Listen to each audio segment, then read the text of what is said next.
నామంలో అందరికీ వందనాలు. అలెగ్జాండర్ ఒక గొప్ప చక్రవర్తి రాజు, ప్రపంచాల్లో ఏలినటువంటి ఒక రాజు.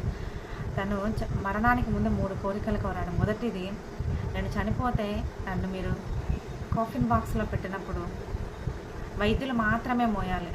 అంటే ఆ శవపేటికలో పెట్టినప్పుడు కేవలం డాక్టర్స్ మాత్రమే మోయాలి. ఎందుకంటే నన్ను మరణం నుంచి వారు కాపాడలేకపోయారు కాబట్టి. రెండవది, నేను సంపాదించిన సంపదను దారి వెంట చల్లాలి. మూడవది, ఆ శవపేటికల నుంచి నా 2 చేతులు పైకి చాపి అందరికీ కనిపించేలాగా నా 2 చేతులు పైకి పెట్టాలి. ఎందుకంటే ఖాళీ చేతులతో వచ్చాను, ఖాళీ చేతులతోనే వెళ్తున్నాను. మరణం ముందు అంత సమానమే.